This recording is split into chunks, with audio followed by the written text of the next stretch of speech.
Doctor Jayaraj നമസ്തേ. ഒരല്പം വൈകി അന്ന് തുടങ്ങിയതുകൊണ്ട് ചോദ്യം ഇതായിരുന്നു. ഈ ബജറ്റിൽ ഭൂനികുതി വർദ്ധിപ്പിച്ചു, ശരി.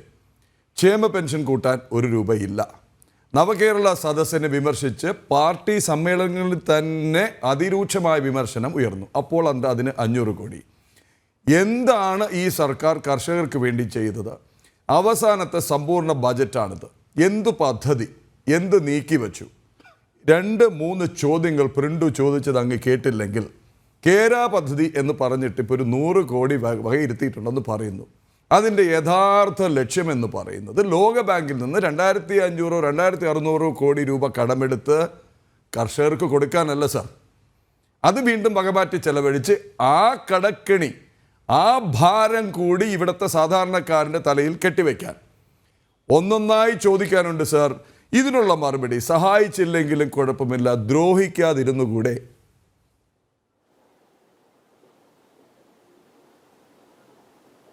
ഞാൻ ചർച്ചയുടെ കുറച്ച് ഭാഗങ്ങൾ കേട്ടിരുന്നു പ്രദീപ് സാറേ.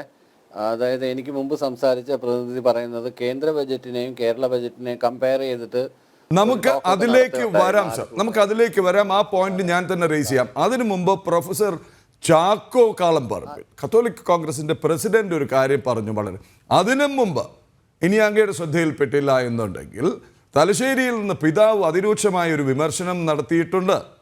കർഷകന്റെ കഴുത്തിന് പിടിച്ചിട്ട് ഭൂനികുതി വർദ്ധിപ്പിച്ചിട്ട് വേണമോ നിങ്ങൾക്ക് ഉദ്യോഗസ്ഥ വൃന്ദത്തെ തീറ്റിപ്പോറ്റാൻ, അല്ലെങ്കിൽ അവരുടെ ശമ്പളം കൂട്ടാൻ?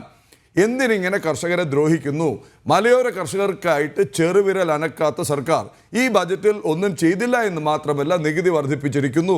അതിനെ തുടർന്നുണ്ടായ വിമർശനങ്ങളാണ് അങ്ങ് കേട്ടത്. അതിൻ്റെ ഒരു ഭാഗം മാത്രമാണ് കേന്ദ്ര സംസ്ഥാന സർക്കാർ ബജറ്റുകളെ താരതമ്യം ചെയ്തത്. അത് ഇത്രേ പറഞ്ഞുള്ളൂ. കേന്ദ്ര സർക്കാരിൻ്റെ ബജറ്റിൽ AI മുതൽ, നമ്മുടെ എക്സ്പോർട്ട് വർദ്ധിപ്പിക്കുന്നത് മുതൽ, മേക്ക് ഇൻ ഇന്ത്യ വർദ്ധിപ്പിക്കുന്നത് മുതൽ, ഇങ്ങ് ഗ്രാമീണ മേഖലയിൽ കർഷകരെ, കോടിക്കണക്കിന് കർഷകരെ ചേർത്ത് പിടിച്ച് അവരെ ദത്തെടുത്ത് അവരെ സ്വന്തം കാലിൽ നിർത്താൻ, അവരെ ശാക്തീകരിക്കാനുള്ള നടപടികളും കണ്ടു.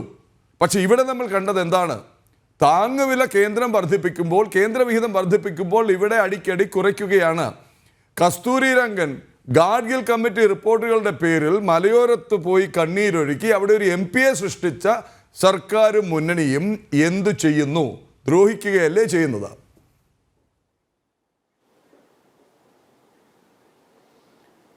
അല്ല, അതിനു മുമ്പ് തുടക്കത്തിൽ നമ്മൾ കുറച്ച് കാര്യങ്ങൾ എടുക്കാനുണ്ട്. അതായത് 2015 വരെയുള്ള 3 വർഷത്തിൻ്റെ കണക്കെടുക്കുകയാണെങ്കിൽ 6.8 ടണ്ണായിരുന്നു കേരളത്തിൻ്റെ ഉൽപ്പാദനം, കാർഷിക ഉൽപ്പാദനം. അത് 2023-24 ആയപ്പോഴത്തേക്കും 17.2 ലക്ഷം ടണ്ണായി. അപ്പോൾ എത്ര ശതമാനമാണ് വർധന എന്നൊന്ന് കണക്കുകൂട്ടി നോക്കിയോ? കാർഷിക മേഖലയിൽ കൃത്യമായ ഇടപെടൽ നടത്താതെ അത്രയധികം ഉൽപ്പാദനക്ഷമത ഉണ്ടാകുമോ? എൻ്റെ ആദ്യത്തെ ചോദ്യം. 2025-26 727.40 കോടി രൂപയുടെ പ്രഖ്യാപനമാണ് എല്ലാ ജില്ലകളിലേക്കും. അതിനു പുറമെയാണ് നബാർഡ് വായ്പാ പദ്ധതി പ്രകാരമായി 25 കോടി വകയിരുത്തിയത്. വിളപരിപാലന മേഖലയ്ക്ക് 535.50 കോടി രൂപ, നെല്ല് വികസനത്തിന് 150 കോടി രൂപ, സുസ്ഥിര നെൽകൃഷിക്ക് ഹെക്ടറിന് 5000 രൂപ വെച്ച് കർഷകന് റോയൽറ്റി.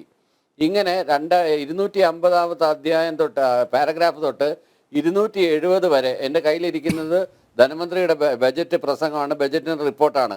കേരള കർഷക സർവകലാശാലയുടെ റിസർച്ചിന് 43 കോടി രൂപ, പച്ചക്കറി വികസനത്തിന് 78 കോടി രൂപ, നാളികേരത്തിന് 73 കോടി രൂപ, സുഗന്ധവ്യഞ്ജന വികസനത്തിന് 7.6 കോടി രൂപ, പഴവർഗ്ഗം ഔഷധ സസ്യങ്ങൾ 18.92 കോടി രൂപ, പാലക്കാട് പെരുമാട്ടി ആഗ്രോ പാർക്കിന് 16 കോടി രൂപ. കാലാവസ്ഥ വ്യതിയാന, ഇതാണല്ലോ പ്രശ്നം. കാലാവസ്ഥ വ്യതിയാന സമഗ്ര കാർഷിക വികസനത്തിന് 2305 കോടി രൂപ ലോക ബാങ്കിൻ്റെ ഭാഗമായിട്ട് വിലയിരുത്തി. ഇതുമായിട്ട് ബന്ധപ്പെട്ടിട്ട് വളരെ സമഗ്രമായ രീതിയിൽ ഈ 2305 കോടി രൂപ കർഷകർക്ക് ഡയറക്റ്റായിട്ട് ഇംബേഴ്സ് ചെയ്യുന്ന പൈസയല്ലെന്ന് ആദ്യം മനസ്സിലാക്കുക. കാരണം ഒന്നാമത്തെ പ്രശ്നം എന്ന് പറയുന്നത്, ആദ്യമായി നമ്മളൊരു ക്ലൈമറ്റ് കോൺക്ലേവ് ഇവിടെ നടത്തിയിരുന്നു. എല്ലാ സ്കൂളുകളിലും കാലാവസ്ഥ മാപിനികൾ സ്ഥാപിച്ചു. കുട്ടികളെക്കുറിച്ച് കാലാവസ്ഥയിൽ നടക്കുന്ന ഏറ്റവും പ്രധാനപ്പെട്ട മാറ്റങ്ങളെക്കുറിച്ച് മനസ്സിലാക്കുകയും മഴക്കുഴി സംരക്ഷണത്തിൻ്റെയും, അതായത് സുസ്ഥിര വികസനവുമായി ബന്ധപ്പെട്ടിട്ടുള്ള ലോകബാങ്ക് നിർദ്ദേശിക്കുന്ന നിർദ്ദേശങ്ങളുടെ അടിസ്ഥാനത്തിൽ മാത്രമാണ് ഈ തുക വിലയിരുത്തിയത്, ചെലവാക്കുന്നത്.